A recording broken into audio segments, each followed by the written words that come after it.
नमस्कार, जय sky bulletin में आपका स्वागत है। मैं हूं वर्षा पवार और चलिए बढ़ते हैं खबरों की ओर। केंद्र सरकार की ओर से दिल्ली में राज्य सरकार के लिए सभी कार्यों में एलजी की आज्ञा अनिवार्य करने संबंधी लाए जा रहे अध्यादेश की आम आदमी पार्टी ने विरोध किया है। उक्त अध्यादेश को रोकने की मांग को लेकर सोमवार को आम आदमी पार्टी के पदाधिकारियों ने देश के राष्ट्रपति के नाम में ज्ञापन दिया है। उपखंड अधिकारी के मार्फत दिए गए ज्ञापन में आप पदाधिकारियों ने बताया कि देश के केंद्र में बैठी मोदी सरकार द्वारा दिल्ली के लिए हाल ही में जो अध्यादेश लाया जा रहा है उसमें राज्य सरकार के सभी कार्यों के लिए लेफ्टिनेंट गवर्नर की आज्ञा लेना अनिवार्य किया जा रहा है, जो कि हमारे देश के संविधान की व्याख्या सुप्रीम कोर्ट द्वारा सन 2018 में की गई थी उसके पूर्णतया विरोध में है। उस व्याख्या में सुप्रीम कोर्ट ने दिल्ली सरकार के व केंद्र सरकार के अधिकारों जो लेफ्टिनेंट गवर्नर द्वारा लागू किए जाते हैं कि अलग अलग विवेचना कर बताया था कि केंद्र सरकार द्वारा निर्देशित आदेशों की पालना के अधिकार में जो 3 व्यवस्थाएं कानून, जमीन व पुलिस के मामले आते हैं, जिनमें दिल्ली सरकार कोई भी कदम बगैर केंद्र सरकार की रजामंदी के नहीं उठा सकती। इन तीनों में केंद्र जैसा चाहेगी वैसा ही व्यवस्था होगी। इसके अलावा सभी मामलों में दिल्ली सरकार अपने विधानसभा एवं मंत्रिमंडल के निर्णय के अनुसार पूर्ण रूप से निर्णय कर सकेगी, जिसमें लेफ्टिनेंट गवर्नर व केंद्र सरकार कोई बाधा उत्पन्न नहीं कर सकती है। हाल में लाए जा रहे अध्यादेश में केंद्र सरकार इसका खुल्लम खुल्ला उल्लंघन कर रही है, जो सुप्रीम कोर्ट के साथ साथ देश के लोकतंत्र की भी खुल्लम खुल्ला हंसी उड़ाने के समान है एवं मनमर्जी से देश के संविधान को तोड़ने का प्रयास है, जो पूरे देश की जनता को कतई मान्य नहीं होगा। इस अध्यादेश से देश में दिल्ली की जनता का दोयम दर्जे का नागरिक होना भी साबित होगा, क्योंकि उसके द्वारा चुनी गई सरकार जब कोई निर्णय नहीं ले सकती, यानी दिल्ली की जनता द्वारा चुनी गई सरकार का कोई मूल्य नहीं रह जाएगा, जो कि दिल्ली की जनता को कतई मान्य नहीं होगा और होना भी नहीं चाहिए, क्योंकि दिल्ली की जनता को भी संविधान ने वही अधिकार दिए हैं जो कि देश के दूसरे राज्यों की जनता को है। आप पदाधिकारियों ने दिल्ली की जनता के अधिकारों की रक्षा हेतु इस संविधान विरोधी अध्यादेश को रोककर देश के संविधान की रक्षा करने की मांग की है। ज्ञापन देने वालों में राधा वल्लभ माहेश्वरी, बाबू चीता, नीलेश बुरर, शंभू सिरवी, कन्हैयालाल खत्री, मदन लाल सेन, पारसमल, श्री माता, बाबूलाल सेन आदि शामिल थे। कि दिल्ली सरकार के हर अच्छे काम में केंद्र सरकार अड़ंगा लगाए बगैर नहीं रहेगी। अभी जो केजरीवाल सरकार ने घर घर राशन पहुंचाने की एक 25 तारीख से योजना शुरू करने की बनाई थी, उसके अंदर भी उसको रोक दिया गया। यानी आज जनता को हर काम के लिए जो दफ्तरों के चक्कर लगाने पड़ते थे, उसमें से करीब 70 सेवाएं ऐसी है जो आदमी को घर पे मिलती है। तो इससे भ्रष्टाचार कम होता है, लेकिन ऐसा लगता है कि केंद्र सरकार भ्रष्टाचार कम होने देना नहीं चाहती है, इसीलिए हर अच्छे काम का विरोध कर रही है। लेकिन केजरीवाल अपने अच्छे कामों के लिए जाने जा रहे हैं और करते रहेंगे, ऐसी आशा करते हैं। कोरोना टीकाकरण अभियान के तीसरे चरण के तहत वरिष्ठ नागरिकों का टीकाकरण किया जा रहा है। उपखंड प्रशासन द्वारा टीकाकरण तक सभी वरिष्ठ नागरिकों की पहुंच सुनिश्चित करने के उद्देश्य से वार्डों में टीकाकरण कैंप का आयोजन किया जा रहा है। इसी क्रम में सोमवार को वार्ड संख्या 1 के लिए राजकीय बालिका उच्च प्राथमिक विद्यालय नरसिंहपुरा में तथा वार्ड संख्या 2 के लिए टाक पब्लिक स्कूल में टीकाकरण कैंप का आयोजन किया गया। कोविड सेल प्रभारी शलभ टंडन ने बताया कि 60 वर्ष से अधिक के वरिष्ठ नागरिक व गंभीर बीमारियों से ग्रसित 45 से 60 वर्ष के मध्य वाले व्यक्तियों के टीकाकरण अभियान के तहत उक्त कैंपों का आयोजन किया जा रहा है। वार्डों के अलावा AKH, ASI डिस्पेंसरी एवं सिटी डिस्पेंसरी में भी टीकाकरण का कार्य जारी रहेगा। सोमवार को राजकीय बालिका उच्च प्राथमिक विद्यालय नरसिंहपुरा में आयोजित टीकाकरण शिविर के दौरान नगर परिषद सभापति नरेश कनौजिया भी पहुंचे थे। शिविर का अवलोकन किया। कोविड प्रभारी शलभ टंडन ने बताया कि टीकाकरण के दौरान अब तक 11,000 लोगों का टीकाकरण किया जा चुका है। ब्यावर में टीकाकरण जो कोरोना का लग रहा है, ये 1 मार्च से हम लोगों ने वरिष्ठ नागरिकों और 45 से 60 साल के बीच जो गंभीर बीमारियों से ग्रसित जो पेशेंट्स हैं उनको लगाया जाना है, जैसा कि हमें दिशा निर्देश प्राप्त हुए हैं। और 1 मार्च से आज दिनांक तक हम लोगों ने जो सेकेंड डोज को मिलाकर 11,000 के करीब टीकाकरण ब्यावर शहर वासियों को कर दिया है। बीच में सभापति जी नगर परिषद ब्यावर और कच्छ जो पार्षद महोदय हैं उनके द्वारा ये अवगत कराया गया है कि साहब संभावना हो तो वैसे तो प्रचार प्रसार उनके द्वारा बहुत अच्छा किया गया है, सब लोग कर रहे हैं, लेकिन तब भी कुछ लोग कुछ वहम की वजह से नहीं आ पा रहे हैं घर से बाहर।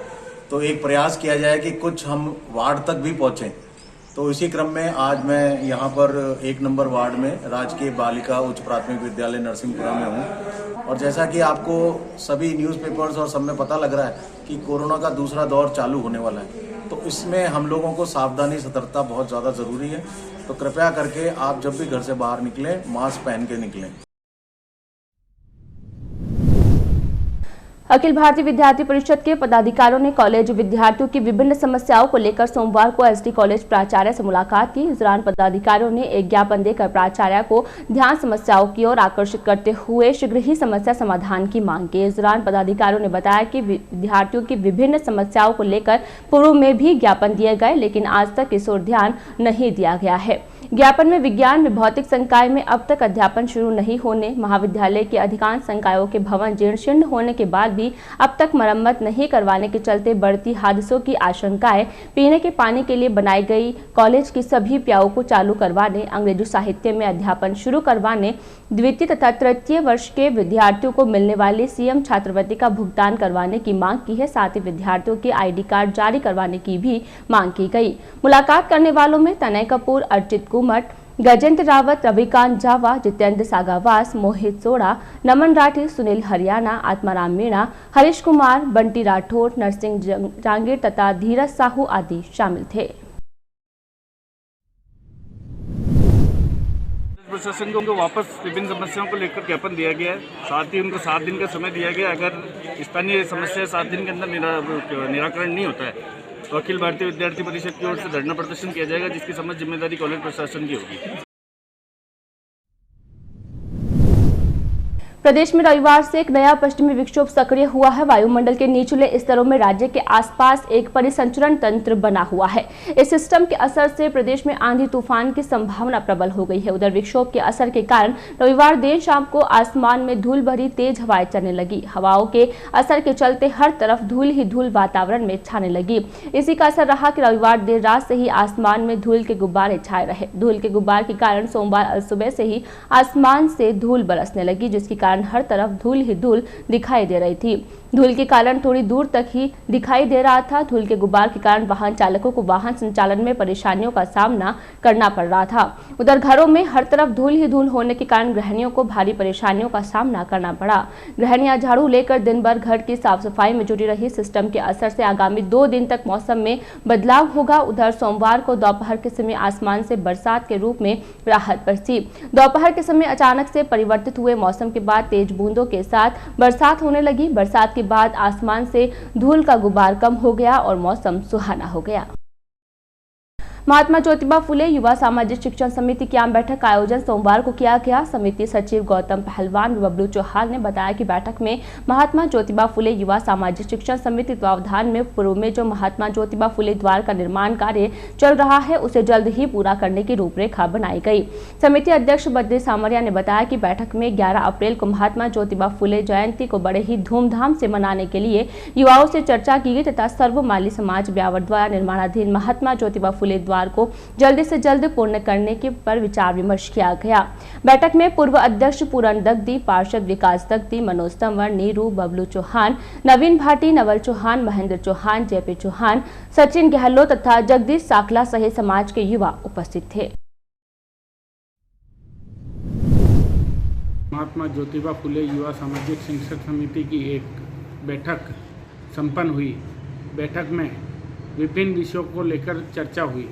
आगामी 11 अप्रैल जो महात्मा ज्योतिबा फुले जयंती है, उस जयंती के अवसर पर विभिन्न कार्यक्रम होने हैं। उन कार्यक्रमों को लेकर भी कई सुझाव आए और उन पर चर्चा हुई। अतः जो महात्मा ज्योतिबा फुले द्वार विजयनगर रोड पर निर्माणाधीन है, उस द्वार को भी किस तरह जल्द से जल्द पूर्ण करके उस कार्यक्रम को अच्छा शोभाजनक बनाया जाए और उसको आगे बढ़ाया जाए, उसके लिए लेकर भी चर्चा हुई और उस कार्यक्रम को जल्द से जल्द पूर्ण कर दिया जाएगा। देश में एकता तथा अखंडता के संदेश को लेकर साइकिल यात्रा में निकले शलवत हमरा को सोमवार को ब्यावर पहुंचने पर साखला कॉलोनी में व्यास परिवार की ओर से स्वागत किया गया। इस दौरान व्यास परिवार के सदस्यों द्वारा हमरा सहित उसके 2 अन्य दोस्त पौरस थावनानी तथा प्रहास बोपुरी को भी माला पहनाकर स्वागत किया गया।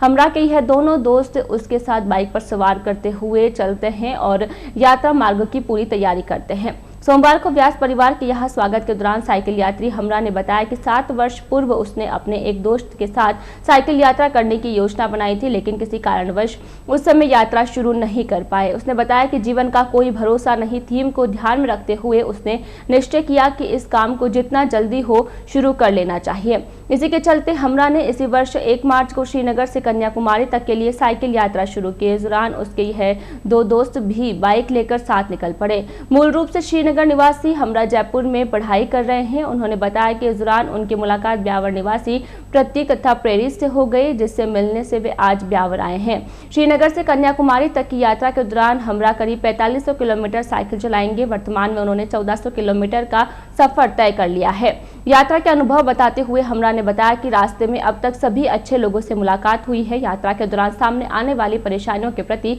सकारात्मक विचार रखते हुए उन्होंने बताया कि परेशानियों से मनुष्य को कई प्रकार के अनुभव मिलते हैं।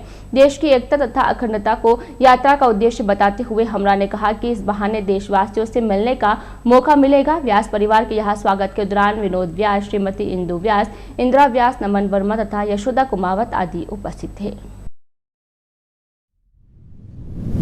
कश्मीर टू कन्याकुमारी का जो साइकिलिंग ट्रिप है 1 मार्च को स्टार्ट किया था और अभी तक करीब 1300 या 1400 किलोमीटर हुए होंगे इस पूरे राइड में।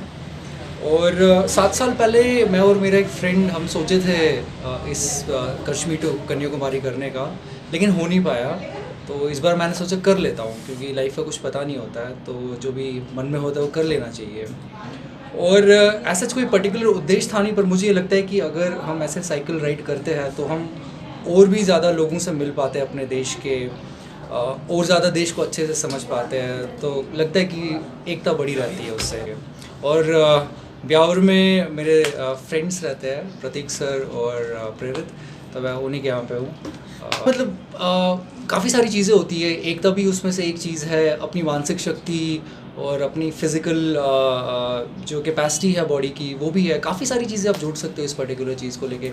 इनफैक्ट मेरे एक फ्रेंड है, उनके साथ अभी एक छोटा सा टाइप चल रहा है। वो अंडर प्रिविलेज बच्चों को इस पर्टिकुलर राइड से बेनिफिट दिलाना चाहते हैं, पर अभी वो प्रोसेस में ही है। तो ऐसी काफ़ी सारी चीज़ें हैं। बाकी तो यही है कि चलते रहना है।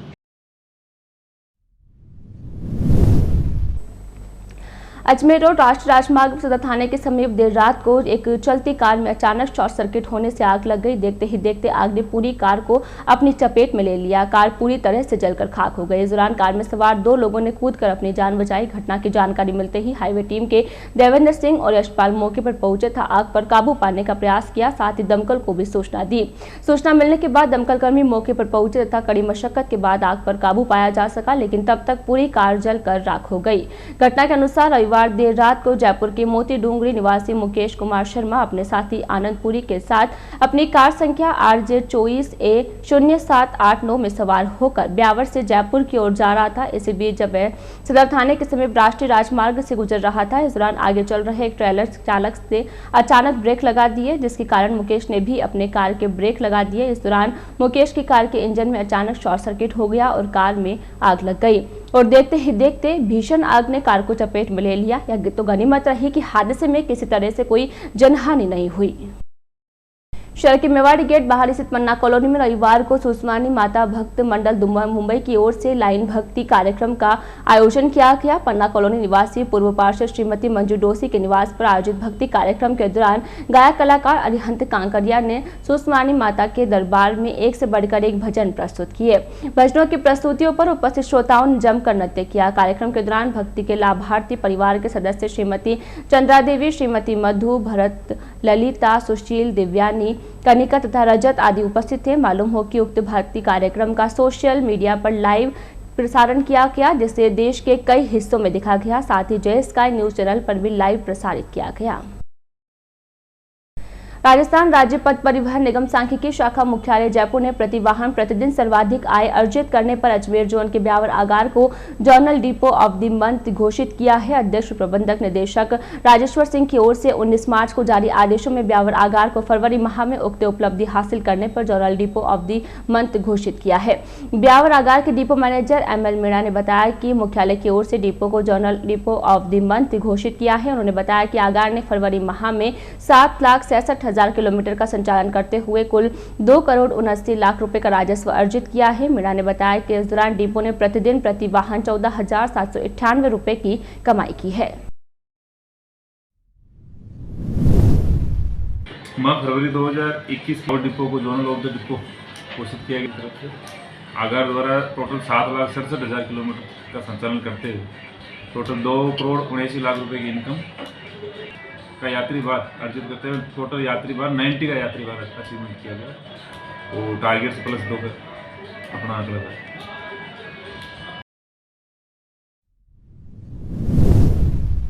देश भर में अपने अनूठे आयोजन को लेकर प्रसिद्ध ब्यावर के ऐतिहासिक बादशाह मेले का आयोजन इस बार नहीं होगा। धुलंडी के दूसरे दिन अग्रवाल समाज की ओर से आयोजित होने वाला यह कार्यक्रम इस बार कोरोना गाइडलाइन की पालना को ध्यान में रखते हुए निरस्त किया गया है, जिसके चलते इस बार बादशाह की सवारी नहीं निकलेगी। बादशाह मेले संयोजक मुकेश गर्ग के अनुसार अग्रवाल समाज की कार्यकारिणी सभा का आयोजन रविवार को श्री अग्रसेन भवन में किया गया, जिसकी अध्यक्षता समाज अध्यक्ष निर्मल बंसल ने की। बैठक में सर्वसम्मति से यह निर्णय लिया गया है कि वर्तमान समय में कोरोना संक्रमण फिर से बढ़ रहा है। ऐसे में होली के मौके पर शहर में बादशाह मेले का आयोजन नहीं किया जाएगा। बताया गया है कि प्रशासन की ओर से भी इसकी स्वीकृति देने से इनकार कर दिया गया है। अतः जनहित को ध्यान में रखते हुए इस बार बादशाह की सवारी नहीं निकाली जाएगी। गर्ग ने बताया कि मेले का आयोजन निरस्त कर दिया गया है। ऐसे में किसी प्रकार का कोई चंदा भी एकत्रित नहीं किया जाएगा।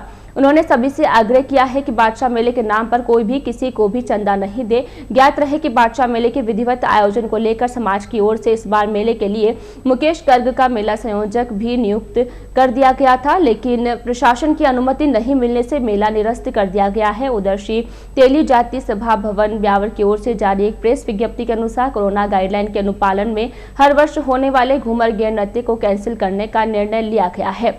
कोषाध्यक्ष पिंटू साहू की ओर से जारी प्रेस नोट में उक्त निर्णय श्री तेली जाति सभा भवन की ओर से आयोजित एक बैठक के दौरान लिए जाने का हवाला दिया गया है। बादशाह मेला समिति द्वारा एसडीएम से मुलाकात की गई और उन्होंने कोरोना की वजह से हमको परमिशन देने के लिए मना कर दिया। इसलिए हम ये मेला अब की स्थगित कर रहे हैं और इसमें समाज के सभी जनों ने मीटिंग करके ये निर्णय लिया कि भाई मेला अब की नहीं भर के अगली साल भरी जाएगा, मगर अभी कोरोना की वजह से इसको स्थगित किया गया। एसडीएफ साहब ने तो हमें यही कहा कि भाई भीड़ भाड़ का है, इसलिए इसको अब की स्थगित रखा जाए और अगली बार वापिस धूमधाम से मनाया जाए। के बाद स्वागत है आपका। रविवार को शहर के अजमेरी गेट रामद्वारा श्री राम कथा के अंतर्गत रविवार को फागोत्सव का आयोजन किया गया। श्रद्धालुओं सहित अतिथि जमकर फाग के भजनों पर झूम उठे तथा राधा कृष्ण के साथ फूलों की जमकर होली खेली। संतों के सानिध्य में राधा कृष्ण के संग होली खेली। पूरा वातावरण ब्रज के रंग में रंग गया। फागोत्सव के दौरान केसुदामा पार्टी के भागचंद्र चौहान, सतीश गर्ग, भागवत प्रभात फेरी के संजय किया, राकेश भंडारी सहित साथी कलाकारों ने ब्रज में होली रे रसिया, झोली तो भर लो भक्तो रंग और गुलाल से होली खेलन आयो शाम जैसे मधुर भजनों की प्रस्तुति दी। भगवान राधा कृष्ण की सजीव झांकी को गुलाब की पुष्प बरसाते हुए आदर्श नगर महिला मंडल रामद्वारा के समस्त भक्तों द्वारा पुष्पों की बारिश करते हुए फाग खेला गया। फागोत्सव के दौरान नगर परिषद सभापति नरेश कनौजिया, विहिप के नितेश कोया, सुरेश वैष्णव, बाकी बिहारी मंदिर के ट्रस्ट के अध्यक्ष मानव डाणी आदि ने ठाकुर जी पर फूलों से बारिश कर उन्हें फूलों से ढक दिया। पूरे रामद्वारा को रंग बिरंगे फूलों से सजाया गया। फागोत्सव से पूर्व आयोजित कथा को संबोधित करते हुए संत गोपाल राम महाराज ने कहा कि होली रंगों का त्योहार है। अपने उमंग व उत्साह से पर्व मनाते हैं। प्रबुद्ध लोगों का मानना है कि उत्साह के साथ फूलों की होली खेलनी चाहिए। रंगों का प्रयोग कम हो तो पानी की बर्बादी नहीं होगी। अपने मन को सुमन बना करके भगवान संग रंग बिरंगे फूलों से होली खेले। उन्होंने होली के अवसर पर प्रकृति के संरक्षण तथा कोरोना से बचाव के लिए भी उपस्थित श्रद्धालुओं को प्रेरित किया। शहर वार्ड नंबर 7 मिल कॉलोनी में बनने वाली सीसी सड़क का शुभारंभ रविवार को किया गया। वार्ड पार्षद वीरेंद्र सिंह राठौर ने बताया कि मिल कॉलोनी में बड़ के पेड़ से खारचिया कुआ तक सीसी सड़क का निर्माण करवाया जा रहा है। सड़क का शुभारंभ नगर परिषद सभापति नरेश कनौजिया और वार्ड नंबर 9 के पार्षद मंगल सिंह मोनू ने किया। इस दौरान देवकी नंदन शर्मा, मुरारी चतुर्वेदी, सुरेश कांडपाल, मदन सिंह कच्छावा, केसुराम साकला, ओम सिंह चौहान, महेंद्र परिहार, ओम प्रकाश भराड़िया, नियामत अली, करणपाल सिंह, सुरेंद्र सिंह, गुरदीप सिंह, अनमोल सिंह, विक्रम, मनोज शेखावत, रवेश सिंह, सुरेंद्र सिंह, राजू शेखावत तथा मोहित सहित मिल कॉलोनी नवयुवक मंडल के सदस्य मौजूद थे। श्री लोकाशाह जैन नवयुवक मंडल की ओर से अमृतकोट चिकित्सालय में मंडल अध्यक्ष राजू भाई सेठिया ने पीएमओ आलोक श्रीवास्तव, सिद्धांत शर्मा तथा नरेंद्र शर्मा को 2 हाई स्पीड पंखे भेंट किए गए। नवरत्न देवी पत्नी बाबूलाल सोरठिया, किशन लाल मरलेचा की पुण्य स्मृति में भेंट किए गए इन पंखों को मुख्य द्वार पर लगाया गया। इस दौरान पारस संचेती, जगदीश राठौर, राजू शाह, ज्ञानचंद सेठिया, नमन जैन, हर्षित, अरिहंत जैन, हस्तिमल संचेती, रौनक श्रीशिमाल, पवन पालेचा द्वारा मंडल को धन्यवाद दिया गया। श्री खंडेलवाल वैश्य संस्थान के द्विवार्षिक चुनाव रविवार को डिग्गी मोहल्ला स्थित खंडेलवाल भवन में संपन्न करवाए गए, जिसमें हरिकिशन रावत के निर्देशन में सर्वसम्मति से संपन्न चुनाव में राकेश झालानी को अध्यक्ष बनाया गया है, जबकि संजय खिया को सचिव नियुक्त किया गया है। नितिन बरगोती को उपाध्यक्ष और रत्मल झालानी को कोषाध्यक्ष चुना गया है। इस दौरान बड़ी संख्या में सदस्यगण मौजूद थे, जिन्होंने नवनियुक्त पदाधिकारियों का स्वागत अभिनंदन किया। शहर के वार्ड संख्या 30 के चांगतार रोड घनी आबादी क्षेत्र में स्थित ईदगाह में एक मोबाइल कंपनी की ओर से मोबाइल टावर लगाए जाने की तैयारी की जा रही थी। सोमवार को टावर लगाने के लिए जेसीबी मशीन की सहायता से खुदाई का कार्य शुरू किया गया। इस बात की जानकारी क्षेत्रवासियों ने जब क्षेत्रीय पार्षद हेमंत कुमावत को दी तो वे मौके पर पहुंचे तब वार्ड वासियों के साथ मोबाइल टावर लगाने का विरोध किया। विरोध प्रदर्शन कर रहे क्षेत्रवासियों ने बताया कि आबादी क्षेत्र मोबाइल टावर लगने से आसपास के निवासियों को परेशानी उठानी पड़ेगी। वार्डवासियों ने बताया कि मोबाइल टावर से निकलने वाले खतरनाक रेडिएशन से बुजुर्गों व गंभीर बीमारी से पीड़ित लोगों के स्वास्थ्य पर विपरीत प्रभाव पड़ेगा। क्षेत्रवासियों ने नगर परिषद प्रशासन से उक्त स्थान के लिए जारी की गई स्वीकृति पर भी आपत्ति जताई है। विरोध प्रदर्शन के दौरान चितरमल प्रजापत, राजेंद्र कुमावत, छोटूलाल कुमावत, हीरा लाल, फिरोज खान, भगवान, सुखदेव गुर्जर, कन्हैया लाल, गणेश, रमेश तिवारी, सुशीला देवी, रामवती देवी सहित अन्य शामिल थे। इधर उस संदर्भ में पार्षद हेमंत कुमावत ने बताया कि ईदगाह में मोबाइल लगाने के लिए नगर परिषद की ओर से एनओसी जारी करने के लिए अक्टूबर 2020 में आपत्ति हेतु सूचना प्रकाशित की गई थी। कुमावत ने बताया कि जानकारी मिलते ही उन्होंने इस पर आपत्ति दर्ज करवाई थी। बावजूद इसके 12 दिसंबर 2020 को नगर परिषद ने टावर लगाने के लिए स्वीकृति जारी कर दी। इस पर कुमावत ने कड़ी आपत्ति जताते हुए नगर परिषद के खिलाफ रोष प्रकट किया है। कुमावत ने चेतावनी भरे लहजे में कहा कि अगर उक्त जगह पर मोबाइल टावर लगाया जाता है तो उग्र आंदोलन किया जाएगा। चांगतार रोड पे मोबाइल टावर लगा रहे हैं, इसके लिए विरोध कर रहे हैं हम मोहल्ले वाले। तो ये लगना नहीं चाहिए, क्योंकि आगे बीमारी चल रही है और बीमारी ज़्यादा फैलेगी। चांगचेता रोड पर ईदगाह मस्जिद के अंदर जेसीबी लगी हुई है और टावर लगाने के लिए उन्होंने खड्डा खोदा है।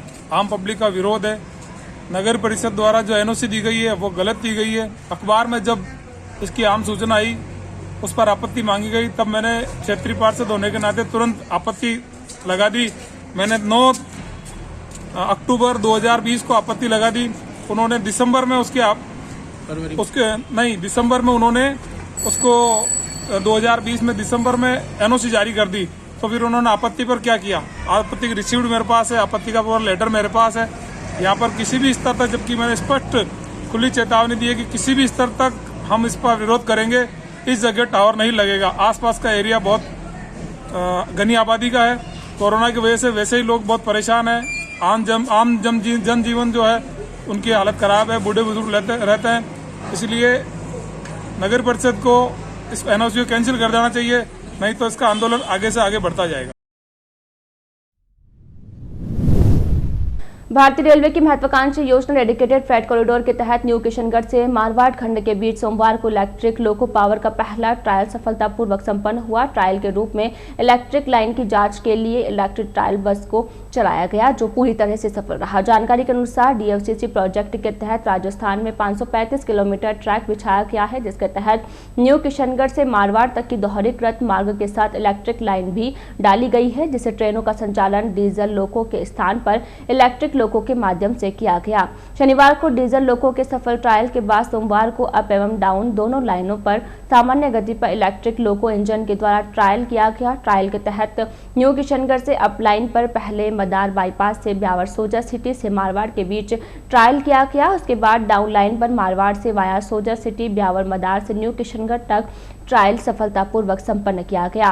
दोनों लाइनों पर सफल ट्रायल के बाद अधिकारियों ने हर्ष व्यक्त किया है। ट्रायल के दौरान दोनों DFCC का कार्य कर रही L&T फर्म तथा टेक्समेको कंपनी के अनेक विभागों के अधिकारी मौजूद रहे। दोनों ट्रायल सफल रहने के बाद अब जल्द ही ट्रैक पर मालगाड़ियों का संचालन शुरू होने की उम्मीद है। भारत सरकार की ओर से चलाई जा रही डेडिकेटेड फ्रेट कॉरिडोर के तहत मालगाड़ियों के तहत पृथक से ट्रैक बिछाया गया है। लाइन की शुरुआत के बाद सभी प्रकार की मालगाड़ियों का संचालन DFCC ट्रैक पर ही होगा, जिससे मुख्य लाइन पैसेंजर लाइन मालगाड़ियों से मुक्त हो जाएगी, जिससे यात्री गाड़ियों के संचालन की गति में वृद्धि होगी। साथ ही यात्रा में लगने वाला समय भी कम होगा। साथ ही गुड्स ट्रेनों की गति भी बढ़ जाएगी। शहर में सट्टे के दलदल ने सोमवार को एक 25 वर्षीय युवक की जान ले ली। फांसी लगाकर आत्महत्या करने वाले युवक की जेब से पुलिस ने एक सुसाइड नोट बरामद किया है। सुसाइड नोट में मृतक ने जितेंद्र नामक एक युवक सहित अन्य लोगों को उसकी मौत का जिम्मेदार ठहराया है। नोट में लिखा है कि जितेंद्र सहित अन्य साथी ने उसे सट्टे के दलदल में फंसाया। इस दौरान वह इस दलदल में फंसता रहा और वे लोग उसे उधार देते रहे। इस दौरान रकम वापसी के लिए चेक आदि ले लिए और रकम अदायगी के लिए परेशान करने लगे। युवक ने पैसे मांगने वालों से आजिज होकर आत्महत्या करने की बात कही है। जानकारी के अनुसार सोमवार को अमरकुंज गार्डन के पीछे निवासी 25 वर्षीय युवक अभिषेक अवस्थी ने अपने मकान की छत पर बने कमरे में फांसी का फंदा लगाकर उसने अपनी जान दे दी। जानकारी के बाद सिटी थाने के ASI शिवचरण ने मरे जाप्ते के मौके पर पहुंचकर लाश को फंदे से उतरवाकर एक मोर्चे पहुंचाया था। परिजनों की उपस्थिति में पंचनामा तैयार करवाकर पोस्टमार्टम के बाद लाश परिजनों के सुपुर्द की। पुलिस ने परिजनों की रिपोर्ट तथा सुसाइड नोट के आधार पर मामला दर्ज कर जाँच शुरू कर दी है।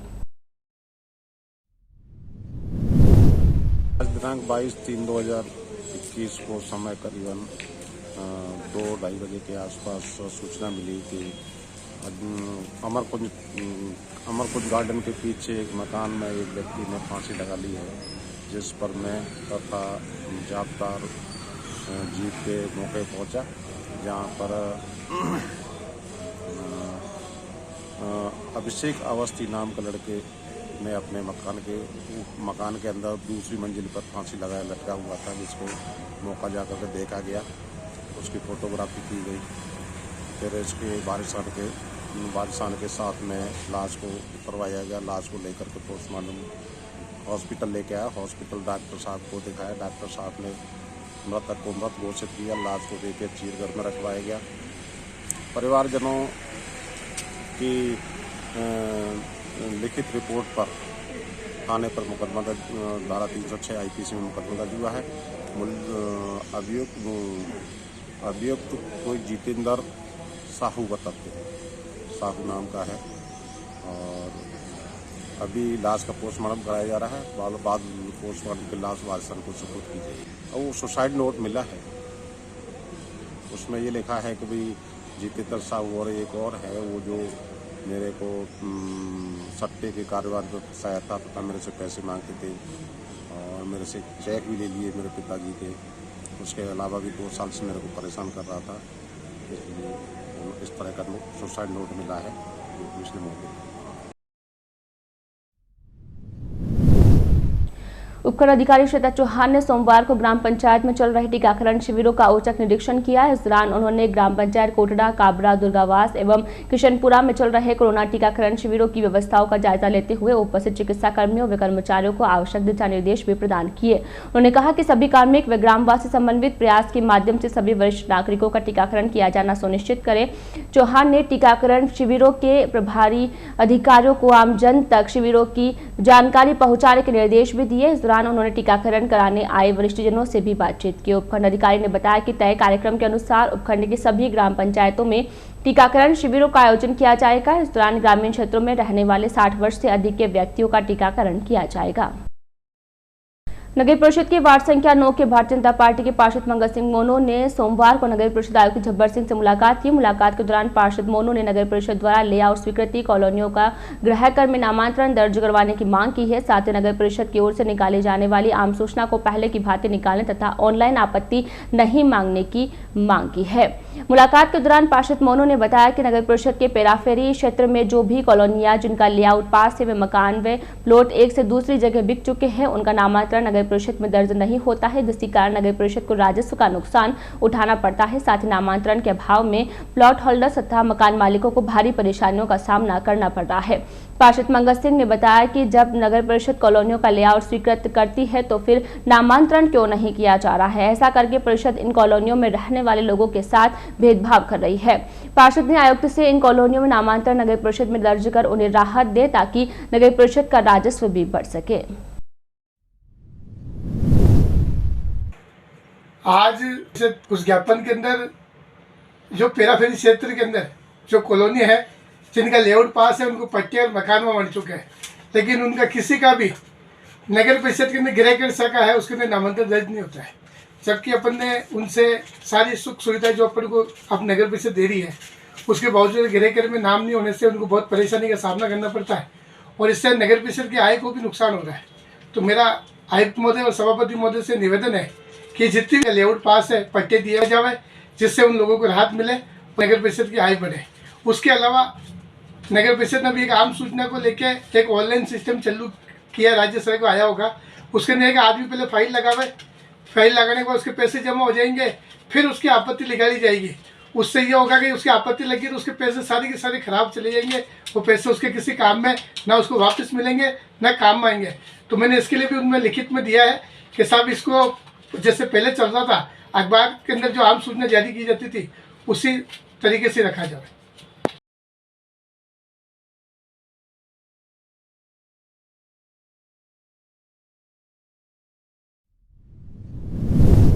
आचार्य रामेश के शिष्य शासन दीपक श्री उमेद मुनि ने समता भवन में प्रवचन के दौरान क्रोध के बारे में बतलाते हुए कहा कि क्रोध, मान, माया, लोभ, यह राग द्वेष है जो हमको क्रोध करवाता रहता है। इन्हीं के कारण क्रोध आ जाता है। जिसने राग द्वेष को जीत लिया समझो अपनी आत्मा पर विजय पाली।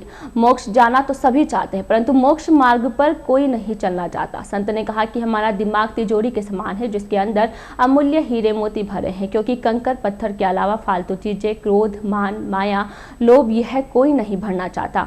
अपने अवगुणों को दिमाग की तिजोरी से खाली करना पड़ेगा। महाराज ने कहा कि हम कर्म को धोखा नहीं दे सकते। जिस पर मोह ज्यादा होगा वो जीव वहीं पर पैदा होगा। विरले व्यक्ति ही अरिहंतों की वाणी सुन सकता है। होना ना होना यह भाग्य की बात है। सहधर्मी की सेवा करना बहुत बड़ी सेवा है। महाराज ने जम्बू स्वामी की रोज कहानी सुना रहे हैं।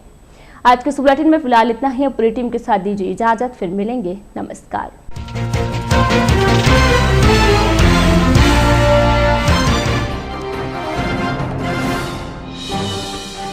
केंद्र सरकार द्वारा लाए जा रहे असंवैधानिक अध्यादेश का विरोध आप पार्टी ने दिया राष्ट्रपति के नाम ज्ञापन।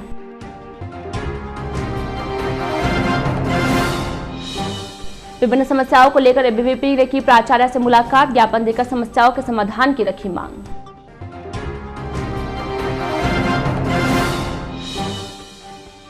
देश में एकता का संदेश लेकर साइकिल भ्रमण कर निकले 3 दोस्त, ब्यावर साखला कॉलोनी में व्यास परिवार ने किया स्वागत।